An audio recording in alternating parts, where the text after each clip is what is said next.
everyone. The first thing I want to say to you all is thank you so much for sending in your home learning. I've been really impressed by the amount of work people have been sending in, and I still want to see lots more forest school and land-based studies because I really do enjoy seeing all the work that you've been doing. Now, this isn't my normal way of dressing in my living room. It's raining outside, so unfortunately I can't do my filming outside.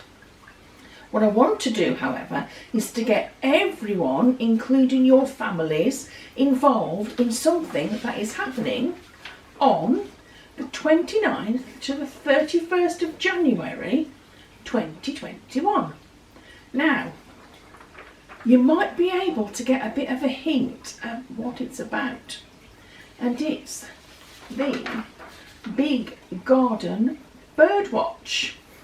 It's sponsored by the RSPB, and if you go onto their website and register, it is completely free, and you can choose either to have a pack sent to your home in the post, or you can do it online. And mine actually came the other day just so that I could show everyone what we're doing. You get a little poster, a two-sided poster. You also get a self-addressed envelope to return your survey, but you can do it online if you want to save the planet a little bit more. You get a booklet. What will you see? I don't know. What will we see? These are what you are probably going to see, and it identifies the birds. Lots of different ones there. You might see a couple that are actually in this room at the moment.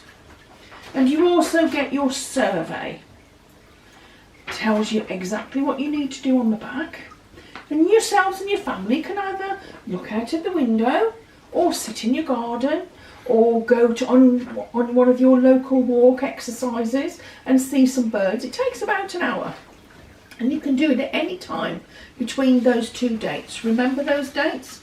29th to the 31st of January. Then once you've added up all the birds that you can see, there's a little column there to add anything else that you might have seen that hasn't been included, because buzzards live not far from me, but they haven't put buzzards on there, so if I saw a couple, I could say how many I saw. What you won't see, sadly, are penguins. You might see an owl, but you certainly won't see one like that. But remember, something that your family can all take part in. It's looking after the environment, because it's a survey to find out what birds are in decline and what birds are on the increase all around the country. Remember, that's the website, just in case you've forgotten. And now I am going to release all these back into the garden. Stay safe, stay well, and I'll see you soon. Bye for now.